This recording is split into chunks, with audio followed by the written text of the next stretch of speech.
This first storyteller's name is Peter Story. Yes, Story. Here he is at the Los Angeles Grandslam, where we partner with the public radio station KCRW. The theme that night was Golden Opportunity.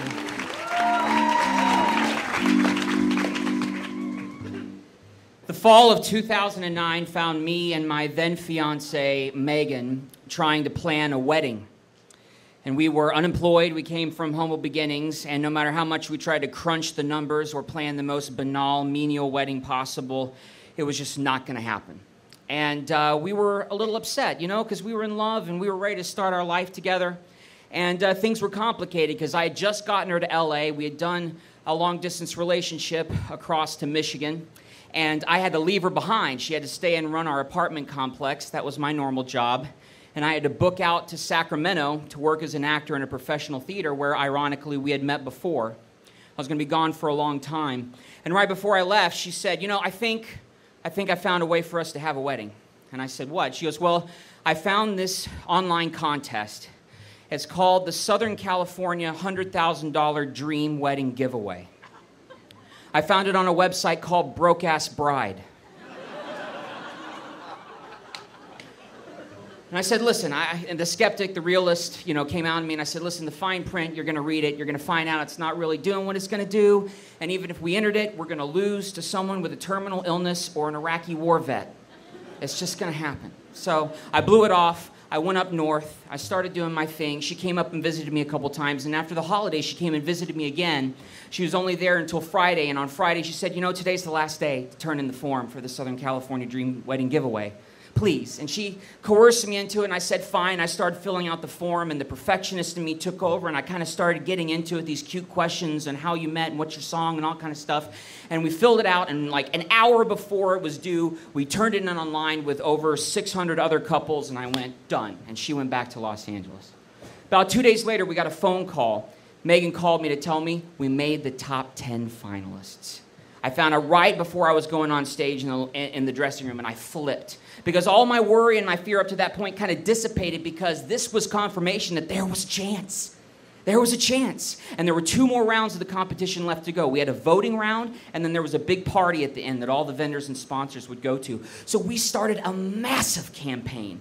It was internet voting, and it was kind of tricky because it was only 1 vote per IP address. So basically, in layman's terms, it's 1 vote per computer.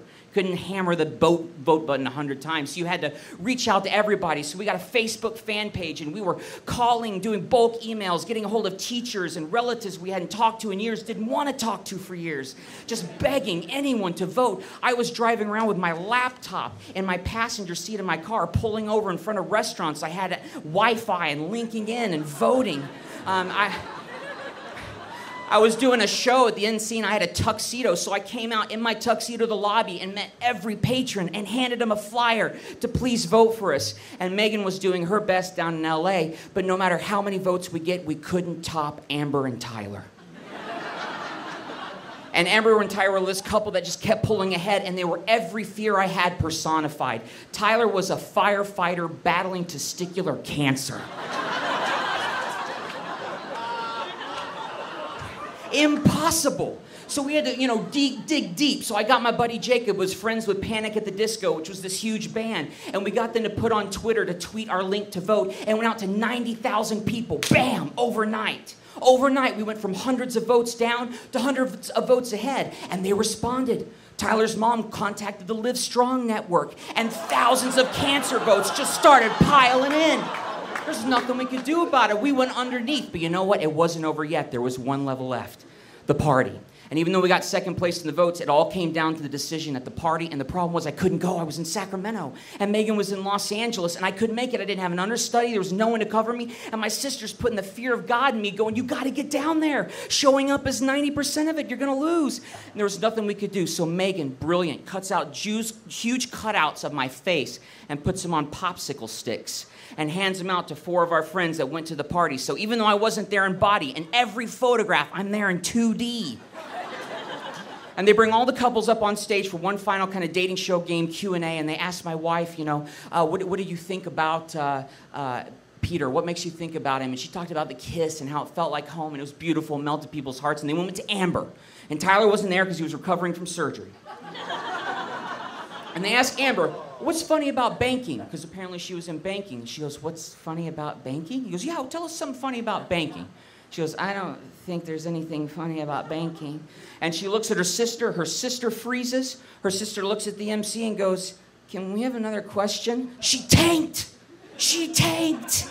And everyone that went to the party that night said that when we went up to her, she was a cold fish. And I closed my eyes and hoped. We went to bed that night. Megan went to bed. I went to a friend's house who had been with us the whole way. And he said, dude, just enjoy the journey. You lost it. They can't not give it to them. The public backlash from, not having the cancer winner, it's just enjoy the journey.